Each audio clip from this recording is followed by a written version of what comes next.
Fenomena berburu koin kini tengah menuai cibiran, alih-alih mendapat kesenangan karena permainan justru dikritik karena berujung kerusakan dan juga terganggunya aktivitas publik. Lantas bagaimana dengan keamanan aplikasi berburu koin ini sendiri? Kami bahas bersama Alphonse Tanujaya, pengamat security Vaksin.com. Selamat malam Mas Alphonse.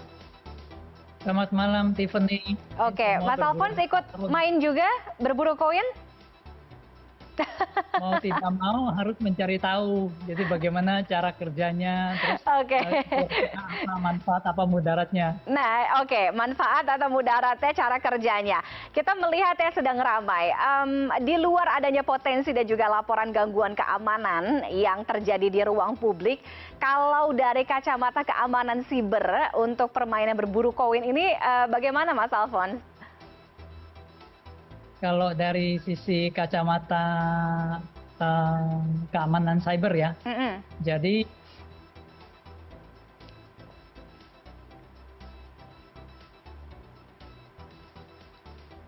Mas Alphonse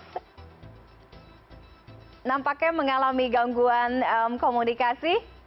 Saya belum bisa mendengar suaranya, Mas Alphonse.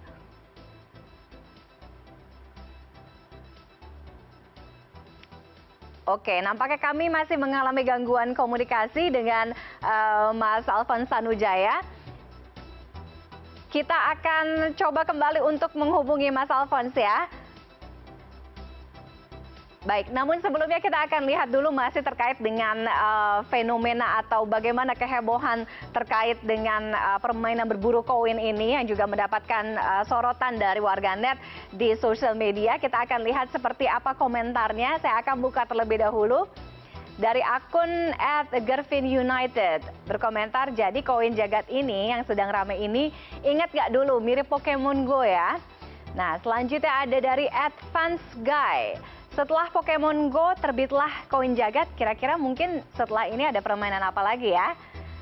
Lalu berikutnya dari akun @ridouutoro1, iming-iming hadiah berburu koin jagat, bug para baru dari tebar hadiah atau giveaway yang telah lazim. Nah, ini mulanya sebagai promosi, mungkin pengenalan produk kepada calon konsumen atau pemakai atau user ya. Namun bila mengganggu fasilitas umum dan juga kepentingan publik, ya ini sih katanya nggak umum.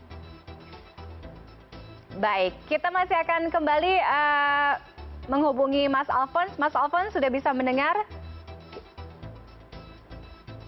Mas Alphonse, selamat malam. Sudah, mohon maaf terganggu koneksinya tadi. Siap, nggak apa-apa Mas Alphonse. Jadi kalau soal cyber security untuk permainan berburu koin ini gimana Mas? Aman nggak sebenarnya? Kalau dari sisi cyber security, Zenly, jagat ini sebenarnya dia mirip dengan Zenly. Zenly itu adalah location sharing. Jadi kita sharing lokasi kita dengan teman-teman kita, dengan family kita. Nah, kita sharing ya, kita harus sharing dengan orang yang kita kenal. Kalau kita sharing dengan orang yang kita tidak kenal, lalu mereka tahu lokasi kita dan beretikat tidak baik, ya itu bahaya. Dari sisi cyber security seperti itu, dari location sharingnya. Kalau dari sisi lain, jagat ini meminta hak akses lokasi 24 jam secara penuh. Jadi dapat dikatakan jagat ini lebih tahu lokasi saya, kalau saya pakai jagat ya, lebih tahu lokasi saya kemana posisi saya dibandingkan istri saya gitu loh. Jadi itu yang Anda waktu install jagat, Anda harus tahu. Anda install Google Maps, Anda harus tahu bahwa itu yang Anda berikan hak aksesnya. Lalu ada teman Anda siapa aja, dia bisa akses kamera dan gambar-gambar video yang ada. Jadi itu yang bisa perlu diketahui oleh pengguna jagat ini. Oke, jadi tracking location-nya akan on terus, jadi akan ketahuan di mana posisi kita atau si usernya ini selama memang diaktifkan gitu ya, Mas Alphonse ya? Dan wajib diaktifkan 24 jam. Jadi memang kita perlu secara menonaktifkan kalau memang kita concern dengan masalah cyber security-nya. Oke, itu kalau cyber security soal location. Kalau soal data dari user atau pemainnya itu gimana? Jadi gini, kalau saya lihat jagat ini kan dia sudah terdaftar di Google Play. Dan sekarang user base-nya tuh 5 juta. 5 juta ini orang Indonesia semua loh. karena dia marketnya orang Indonesia dan cukup surprising. Mungkin dia juga terkejut, dia nggak menduga bahwa metode treasure hunt dia tuh bisa mendapatkan user sedemikian banyak. Nah, kalau saya jadi si jagat punya user base sedemikian besar, lalu saya menyalahgunakan itu, bodoh banget. Kenapa? Karena dengan user base sedemikian banyak, itu potensi yang digali bisa banyak. Contohnya apa? Misalnya ada mall baru buka nih, masih sepi gitu ya. Lalu kerjasama dengan saya, ya kan? Lalu saya bilang, oke, gue taruh 10 koin tempat lu, satu koin 1 juta kan 10 juta, oke? Lu bayar fee ke gue 20%, ya kan? Jadi gue aku dapat 2 juta dari tiap ini. Lalu karena ada 10 koin di sana, orang berbondong-bondong datang gitu. Jadi mallnya rame. Demikian pula misalnya ada orang buka kafe baru nih, orang kan nggak tahu tempatnya, ya kekinian. Oke, ini ada kafe sini, ada 2 koin, orang ramai-ramai datang. Nah, kira-kira hal-hal kreatif seperti itu yang bisa terjadi gitu loh. Jadi dengan adanya user base, ya kan, itu kita bisa melakukan banyak hal yang positif asal dilakukan dengan baik dan bertanggung jawab. Tetapi jagat ini juga perlu sadar bahwa kita lihat bahwa banyak kerusakan fasum, banyak kerusakan fasos, orang nguruk-nguruk cari koin atau apa. Nah, jagat ini perlu melakukan tindakan, ya kan, untuk mencegah hal ini. Contohnya apa? Kita lihat kalau kita habis nonton bola, kita lihat kalau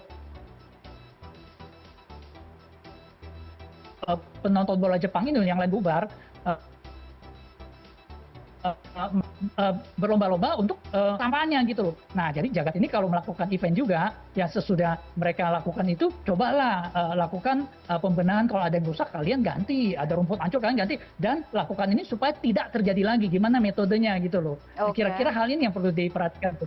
Artinya kalau dikembangkan secara positif punya potensi pengembangan strategi dan juga ekonomi digital yang baik. Itu kalau misalnya dari sisi positifnya gitu ya Mas Alphonse. Tapi kalau misalnya yang enggak ya mungkin apa yang beberapa di kota besar yang kita lihat sekarang adanya kerusakan di area atau fasilitas umum itu yang menjadi persoalan.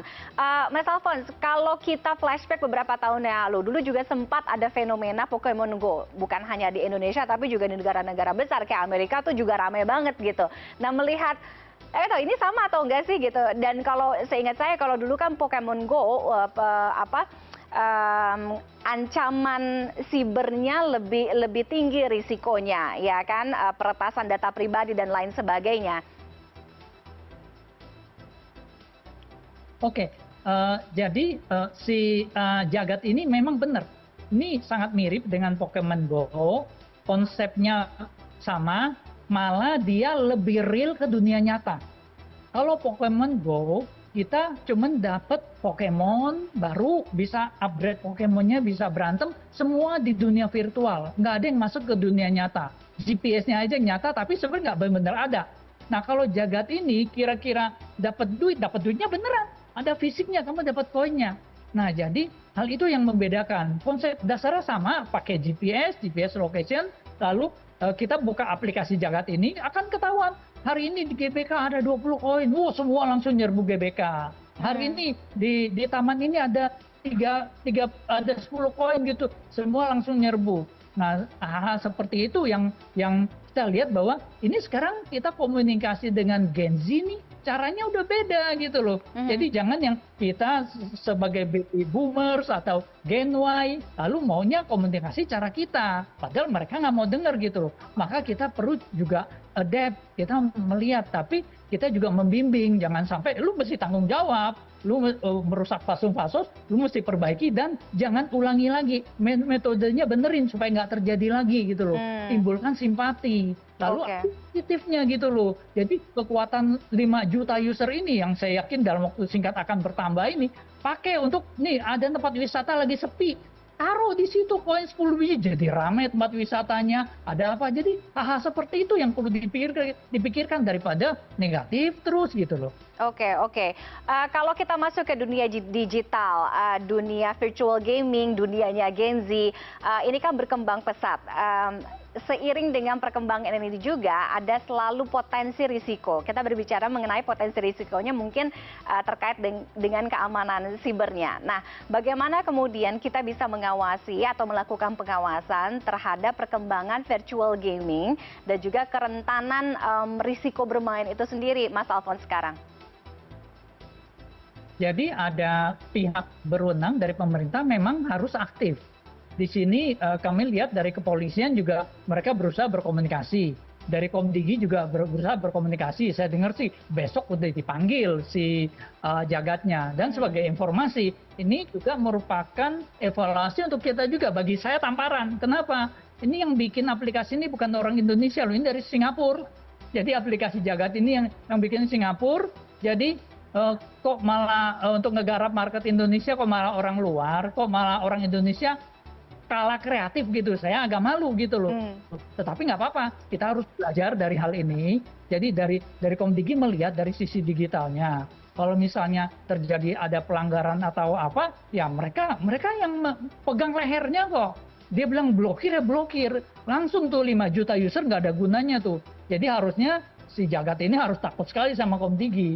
Lalu kepolisian juga dari Jagat itu koordinasi dong dengan kepolisian. Kenapa? Lagi mau mengadakan event, ada keramaian, ya kasih tahu. Supaya jangan terjadi nanti ada gesekan orang berebut koin berantem. Atau terjadi kejahatan karena sehubungan dengan koin Jagat ini. Hal-hal seperti ini yang perlu diperhatikan.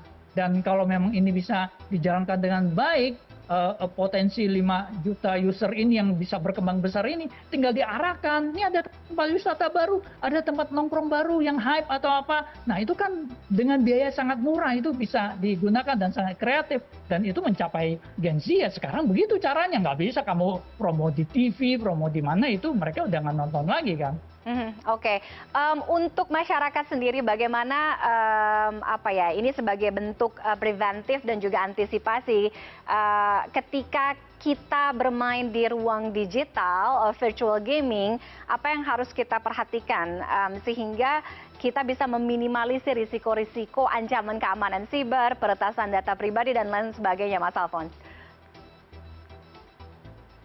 Ya kita harus berhati-hati, kita harus menyadari apa itu bedanya dunia digital dengan dunia nyata. Jangan blur, jangan menganggap apa yang ada di digital ini nyata. Kalau ditelepon video calling langsung percaya, ini kita diteleponi oleh artis, oleh ini artis yang cakep atau ganteng ngasih duit atau apa, padahal itu AI atau apa. Nah kita perlu menyadari, jadi bagaimana caranya masyarakat perlu memiliki literasi digital dan literasi finansial yang baik.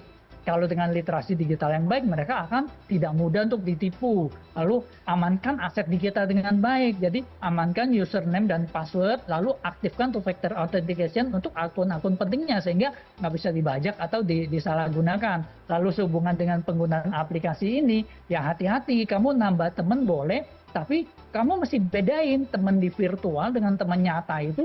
Kalau kamu nambahin teman di Jagat ini bisa nambah sebanyak mungkin. Kenapa? Karena kan dimotivasi. Kamu nambah teman makin banyak dari medsos, kamu akan dapat poin gitu. Tapi waktu kamu sharing location, artinya orang yang kamu tidak kenal pun akan tahu. Nah itu yang kalian perlu sadari gitu loh. Jadi jangan tidak bisa membedakan antara dunia nyata dengan dunia digital. Oke, baik. Terima kasih Mas Alphonse Tanujaya sudah bergabung di CNN Indonesia Connected malam hari ini. Mudah-mudahan ada solusi yang lebih baik ya terkait dengan fenomena berburu koin ini. Selamat malam Mas Alphonse. Selamat berburu harta karun.